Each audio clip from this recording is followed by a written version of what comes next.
اعوذ باللہ من الشیطان اللعین الرجیم بسم اللہ الرحمن الرحیم الحمد للہ رب العالمین والصلاة والسلام علی اشرف الانبیاء والمرسلین وعلی آلہ الطیبین الطاہرین المعصومین المظلومین اما بعد وقد قال اللہ سبحانہ وتعالی فی کتابہ المجید وفرقانہ الحمید وقولہ الحق وهو اصدق الصادقین بسم اللہ الرحمن الرحیم قال الملأ الذین استكبروا من قومه لنخرجنك یا شعیب والذین آمنوا معك من قريتنا أو لتعودن في ملتنا قال ولو كنا كارهين قد افترينا على الله كذبا إن عدنا في ملتكم بعد إذ نجانا الله منها وما يكون لنا أن نعود فيها إلا أن يشاء الله ربنا وسع ربنا كل شيء علما على الله توكلنا ربنا افتح بيننا وبين قومنا بالحق وأنت خير الفاتحين صدق الله العلي العظيم السلام علیکم ورحمۃ اللہ وبرکاتہ۔ اللہ تبارک و تعالیٰ کا شکر ہے کہ اس وقت دو آیات کی تلاوت کا شرف میں نے حاصل کیا۔ سورہ مبارکہ اعراف کی آیت نمبر 88 اور 89۔ آیت نمبر 88 کا ترجمہ یہ ہے کہ اس قوم کے سرداروں نے جو اپنی بڑائی چاہتے تھے کہا، اے شعیب علیہ السلام، ہم تجھے اور ان لوگوں کو جو تیرے ساتھ ایمان لا چکے ہیں اپنی بستی سے ضرور نکال دیں گے، یا پھر تم لوگوں کو ہماری ملت میں واپس آنا ہوگا۔ شعیب علیہ السلام نے کہا، چاہے ہم راضی بھی نہ ہوں تب بھی۔ حضرت شعیب علیہ السلام کی قوم کا احمقانہ مطالبہ لغات القرآن نعمانی اور راغب اصفہانی نے لکھا کہ عربی میں ملا کے اصل معنی بھر دینے کے ہیں۔ اصطلاح میں امیروں اور سرداروں کو بھی ملا کہتے ہیں، اس لیے کہ وہ مال و دولت، عزت و شہرت سے بھرے ہوئے ہوتے ہیں اور ان کے آنے سے محفل بھر جاتی ہے، پھر کسی کی ضرورت نہیں رہتی۔ تفسیر صافی صفحہ 178 پر ہے کہ قوم کا یہ کہنا کہ اے شعیب علیہ السلام، پھر تم لوگوں کو ہماری ملت میں واپس آنا ہوگا، تو شعیب علیہ السلام کی طرف، ملت کفر کی طرف واپس آنے کے کیا معنی؟ اصل میں یہ جملہ شعیب علیہ السلام کی قوم نے اس لیے کہا کہ کافر نبی علیہ السلام کے اعلان نبوت سے پہلے یہی سمجھتے تھے کہ نبی علیہ السلام ہمارے دین پر ہے، کیونکہ خدا کے حکم کے آنے سے پہلے نبی علیہ السلام اپنے عقائد کا اظہار نہیں کرتا، وہ خاموش رہتا ہے، لیکن کوئی نبی نبوت کے اعلان سے پہلے بھی غلط عقائد رکھنے والا نہیں ہوا کرتا۔ تفسیر مجموع البیان میں ہے کہ لیکن جب خدا نبی کو یہ حکم دیتا ہے کہ اپنی نبوت کا کام شروع کرو، تو اس وقت وہ اپنی قوم کے غلط نظریات کی مخالفت شروع کر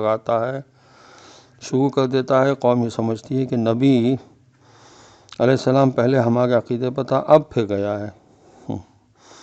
تفسیر جلالین میں لکھا ہے کہ دوسرا مطلب اس کا یوں بھی لکھا گیا کہ قوم کا خطاب حضرت شعیب علیہ السلام سے نہ تھا کہ تم کو ہم اپنی قوم سے نکال دیں گے، بلکہ قوم کا خطاب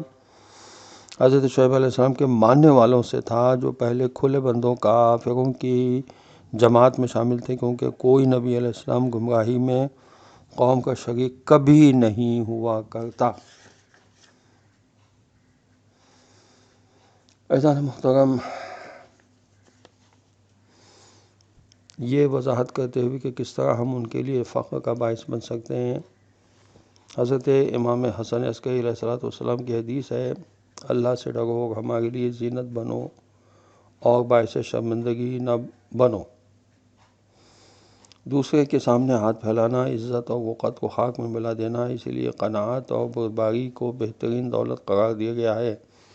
اس بارے میں بھی امام حسن عسکری علیہ السلام فرماتے ہیں کہ جب تک تمہارے لیے ممکن ہو کسی سے مانگو نہیں، کیونکہ ہر دن کے لیے ایک نئی خوبی ہے اور طلب پر اصرار اہمیت کو ختم کر دیتا ہے۔ عزیزان محترم، آج کے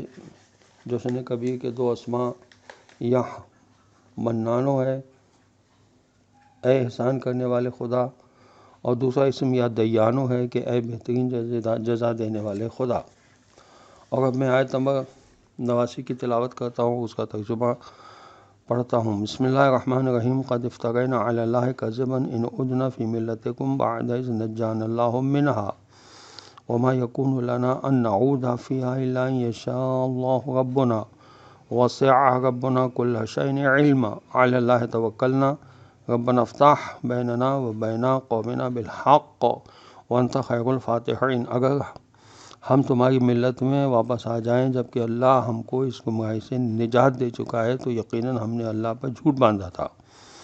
اور ہم سے تو یہ ہرگز بھی نہ ہوگا کہ ہم تمہاری ملت میں واپس آ جائیں سوائے اس کے کہ ہمارا پالنے والا مالک ہی یہ چاہتا ہو۔ ہمارے پالنے والے مالک کا علم تو ہر چیز پر حاوی ہے، اسی پر ہم نے پورا پورا بھروسہ کر رکھا ہے۔ اے ہمارے مالک، تو ہمارے اور ہمارے قوم کے درمیان ٹھیک ٹھیک کی فیصلہ فرما دے، کیونکہ تو سب سے اچھا فیصلہ کرنے والا ہے۔ تفسیر صافی کی صفحہ 178 پر لکھا ہے کہ نبی کا یہ دعا کرنا کہ اے ہمارے مالک، تو ہمارے اور ہماری قوم کے درمیان ٹھیک ٹھیک فیصلہ فرما دے، یعنی یہ بات صاف ظاہر ہو جائے کہ حق پر کون ہے اور باطل پر کون ہے۔ خدا پر توکل کی تعلیم حضرت شعیب علیہ السلام نے پہلے تو اپنا ارادہ پوری مضبوطی کے ساتھ ظاہر کر دیا کہ ہم ہرگز حق کے منکر نہیں بن سکتے، مگر یہ ایک قسم کا دعویٰ تھا جس میں اثبات خودی کا اظہار تھا۔ اسی لیے ساتھ ساتھ یہ بھی فرما دیا کہ سوائے اس کے کہ ہمارا پالنے والا مالک ہی یہ چاہتا ہو۔ تفسیر ماجدی میں لکھا ہے کہ محققین نے نتیجہ نکالا کہ ایک عارف کس قدر خود کو خدا کے سامنے عاجز و کمزور سمجھتا ہے۔ دو، جب انبیاء کرام علیہ السلام کا یہ حال ہے تو عام مومن کو اپنے بارے میں کتنا دھڑکا لگا رہنا چاہیے۔ یہی عز بندگی اور توکل علی اللہ کا خلاصہ ہے۔ حضرت شعیب علیہ السلام کے فرمانے کا مقصد یہ تھا کہ اگر اللہ ہی کو یہ منظور ہوا، یعنی خدا کی توفیقات ہمارا ساتھ چھوڑ جائیں، پھر ہم اپنے اختیارات کو غلط استعمال کر کے کفر اختیار کر لیں تو یہ ممکن ہے، لیکن جب تک خدا کی طرف کی توفیقات ہمارے شامل حال ہیں ہرگز کفر کی زندگی اختیار نہیں کریں گے۔ کوئی حضرت شعیب علیہ السلام یہ بتلا رہے تھے کہ کفر انسان خود اختیار کرتا ہے، خدا کسی کو جبراً کفر اختیار کرنے پر مجبور نہیں کرتا۔ یہ تفسیر جلالین میں لکھا ہے کہ ہاں، جب انسان کفر اختیار کرنے کی ٹھان لیتا ہے تو خدا کی توفیقات اس کا ساتھ چھوڑ جاتی ہیں۔ حضرت شعیب علیہ السلام کے جواب کا حاصل یہ ہوا کہ جب ہم ہر عقلی دلیل کی بنا پر جاہلیت کے مذہب کو باطل سمجھ رہے ہیں اور اس سے ہمارا ذوق، مزاج، عقل اور ضمیر بیدار ہے، تو پھر ہم ایسے احمقانہ طرز زندگی کو کیسے اختیار کر لیں؟ مگر یہ جواب دینے کے بعد حضرت شعیب علیہ السلام جیسے عارف انسان کے لیے ضروری تھا کہ وہ تقدیر الہی کے سامنے لرزاں و ترساں رہیں۔ پہلے انہوں نے اپنا مضبوط ارادہ بیان کر دیا کہ ہم ہرگز کفر اختیار نہیں کریں گے، مگر کیونکہ یہ ایک قسم کا دعویٰ تھا جس میں اپنی ذات پر بھروسہ کر کے ایک بات کہی گئی تھی، اس لیے فوراً اس بات کا اضافہ بھی کر دیا کہ بشرطے کہ خدا بھی ایسا ہی چاہتا ہو۔ محققین نے نتیجہ نکالا کہ جب حضرت شعیب علیہ السلام جیسے عارف کامل اور نبی کوئی بات صرف اپنی قوت کے بل بوتے پر نہیں کہہ سکتے تو عام مومنین کو کس قدر احتیاط سے کام لینا چاہیے اور ہر آن